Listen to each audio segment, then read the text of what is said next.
sakit man sa katawan.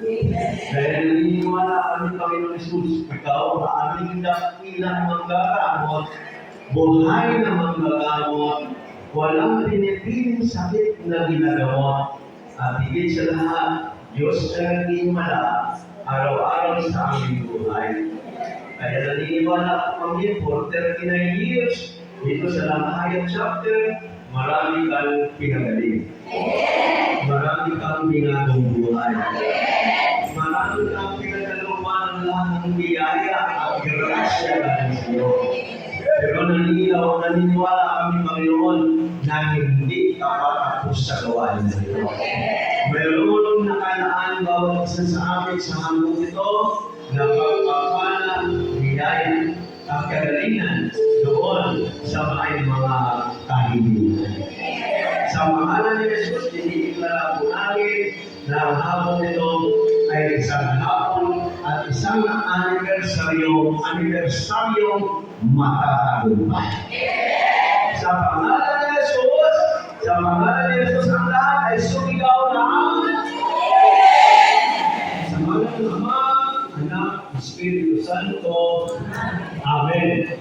And amen. Malakas po na malakas na po. Malakas po na po. Sumigaw!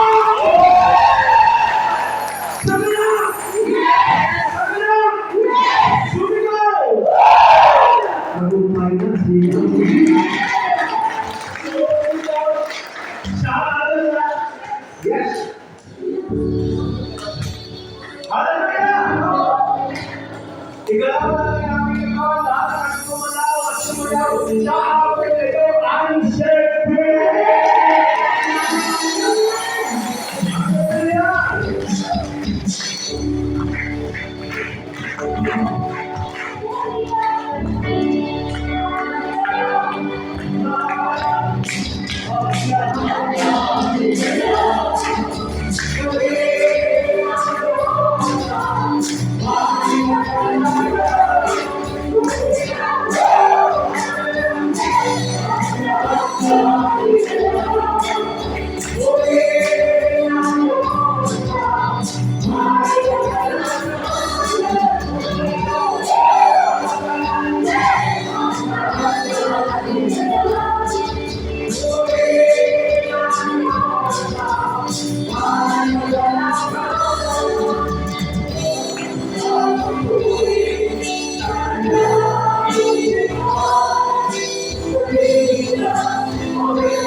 Hallelujah! Sige po, taas po natin ang ating mga prayer request. Naniniwala pa kayo na si Yahweh na siya yung Panginoon, siya pa rin ang Diyos na higit sa lahat.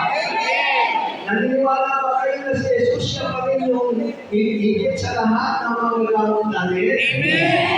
Naniniwala pa kayo na hindi magbibigay ng tao, ayaw nagbibigay ng Diyos?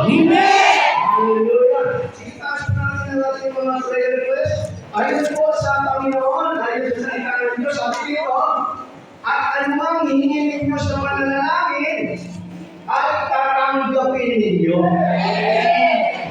Okay, sabi ni Jesus, anumang hihingin natin sa pananalangin, tatanggapin natin. Meron pa kayong mga kahilingang mahalaga ngayon? Okay, so tatanggapin natin yun, sabi sa natin ng ating Panginoon Jesus. Ano ang hihingin natin sa panalangin ay tatanggapin natin. Kung, ano yung kung na yun? Kung nananalig kayo. Nananalig ba kayo na hindi tatanggapin ninyo kayo? Hallelujah! Taas mo natin yung ating prayer request sa lahat ng nananalig kay Yahweh Shaddai. Brad, 39 years na kami nananalig. Amen mo ba? Ang Maria Chapter, 39 years na binuhay ni Yahweh Shaddai sa pananampalataya. Amen! Amen po, pasok natin mga prayer Yahweh Shaddai sa pangalan ni Jesus Ama. Sa hapon po ito, naniniwala kami na lahat ng lumalaw ngayon may kanya-kanya ang pagpapanan. May kanya-kanya ang himala ang gagawin sa aming buhay. At sa aming mga prayer request ngayon, na sinulat at inataas mo, na nananalig kami na ng palataya. 39 years ago, dumating ka dito, at marami kang pinagpala. At ang aming kahilingan, isama mo ako, Lord, sa pagpapala mo na iginawat sa chapter na ito. Isama mo ang lahat ng dulo ngayon sa blessing mo, Panginoon. At isama mo sa 2024 na ito po ang panahon ng tagumpay. Ito ang panahon na answered prayer na. At ito ang panahon na good health ang lahat ng mga kakilawin. Dinitingnan na natin na may pananalig, may pananampalataya, o with kami ngayon, answered prayer. So God, we are sorry. In Jesus' mighty name we pray. Amen. Amen. Baba natin hawa-hawa. Tamayan mo yung katabi.